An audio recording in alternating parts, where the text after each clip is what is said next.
मामले को किस एंगल से देखना है और किस एंगल से आप देखते हैं, वो देखने वाले के नजर की नहीं बल्कि नजरिए की बात होती है। और आज मैं इसका जिक्र क्यों कर रही हूँ इसके बारे में मैं आपको आगे बताऊंगी, मगर इसका सबसे बेहतरीन उदाहरण आप बीजेपी के नेताओं को कह सकते हैं। क्योंकि अगर कोई हीरोइन भगवा वस्त्र पहन ले तो हिंदू धर्म का अपमान हो जाता है, हिंदू खतरे में आ जाता है। कोई मोदी के दोस्त को कुछ कह दे तो देश का अपमान हो जाता है और वो व्यक्ति राष्ट्रद्रोही घोषित कर दिया जाता है।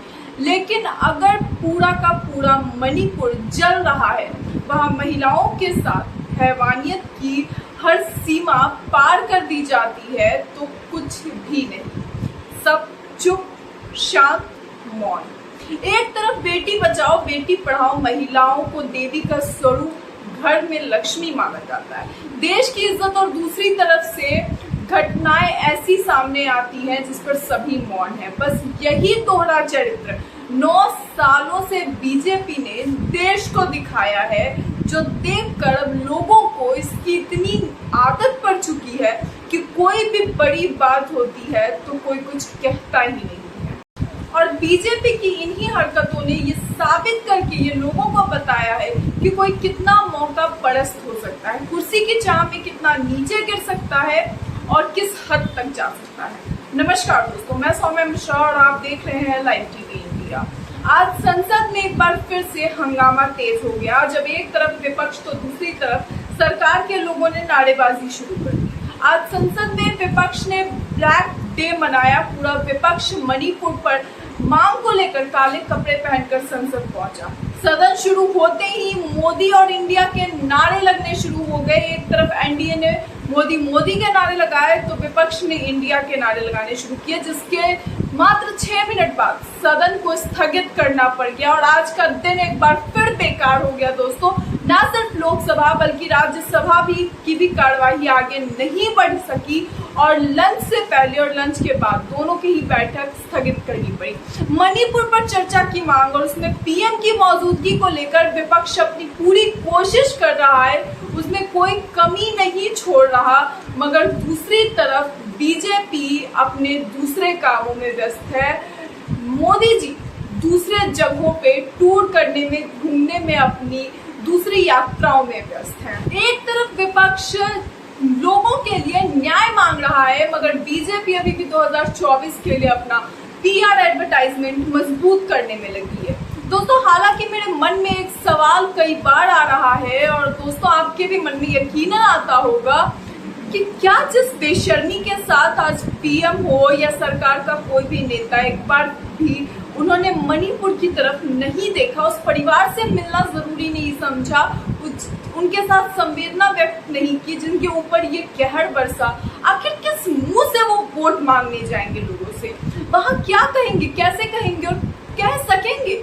उनकी आंख मिलाने की हिम्मत होगी उनसे? अरे पूरी दुनिया आज मणिपुर पे चर्चा कर रही है। ब्रिटेन से लेकर अमेरिका तक ये खबर लगातार सामने आ रही है। ब्रिटेन के तो संसद भवन तक में इसकी चर्चा हो रही है। बीबीसी को लेकर इसे फटकार भी पड़ी कि क्यों नहीं अभी तक रिपोर्ट पेश हुई। लेकिन जहां बेटियों की बात होती है, महिलाओं की बात होती है, उसके नाम पर वोट मांगे जाते हैं और जो सरकार ये सब कुछ करती है उसके नाक के नीचे ये सब कुछ हो रहा है, मगर फिर भी वो इस पर चर्चा करना जरूरी नहीं समझ रहे, वो इस पर चर्चा करना चाह ही नहीं रहे हैं, बल्कि उस पर चर्चा की जगह अभी भी मोदी जी राजस्थान में भाषण देने में लगे हैं।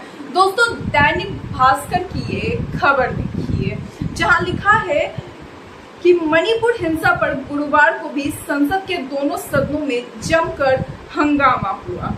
लोकसभा शुरू होने से पहले ही विपक्ष ने नारेबाजी शुरू कर दी, जिसके कारण शुरू होते ही 6 मिनट बाद ही स्पीकर ओम बिरला ने कार्यवाही दोपहर 2 बजे तक के लिए स्थगित कर दिया। नारेबाजी के कारण इसे 3 बजे तक दोबारा स्थगित कर दिया गया।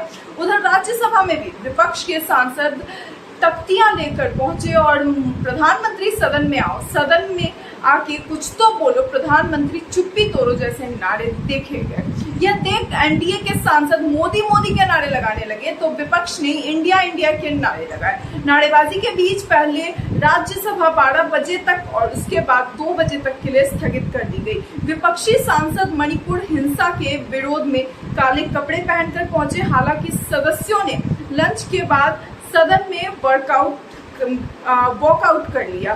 दोस्तों आप यहाँ पे देख सकते हैं कुछ तस्वीरें जो लगातार सामने आ रही हैं संसद से, वो ये कि वहां पे काले कपड़े पहनकर किस तरह से सारा का सारा विपक्ष एकजुट हुआ है।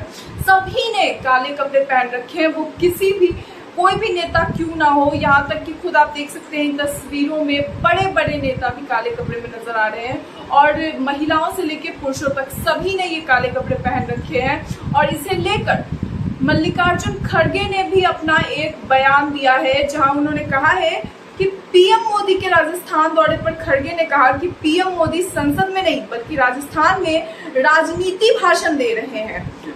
खड़गे ने कहा कि लोग अब जागरूक हो गए हैं, इस तरह की राजनीति के खिलाफ लड़ेंगे। आप लोकतंत्र के मंदिर संसद में बात नहीं करना चाहते हैं, लेकिन राजस्थान में नए मेडिकल कॉलेज खोलने पर राजनीतिक भाषण देना ज्यादा जरूरी समझ रहे हैं। और सच में क्या मोदी जी के लिए राजनीतिक भाषण देना किसी राज्य के स्थिति पर चर्चा करने से ज्यादा महत्वपूर्ण है, किसी ऐसी राज्य की स्थिति पर नियंत्रण करने से ज्यादा जरूरी है जहां पर हालात ये है कि महिलाओं को नोचा जा रहा हो, उन्हें गिद्धों की तरह दूसरे लोग नोच रहे हो, पुरुष नोच रहे हो और उस तरह की चीजें सामने आए।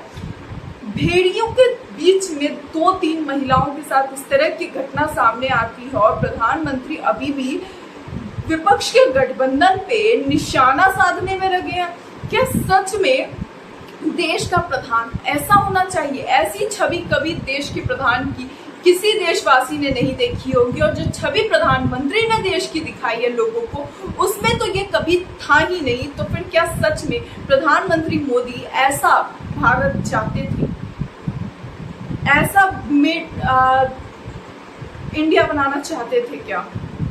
क्या सच में मोदी जी ने इस तरह की कोई छवि दिखाई थी क्या?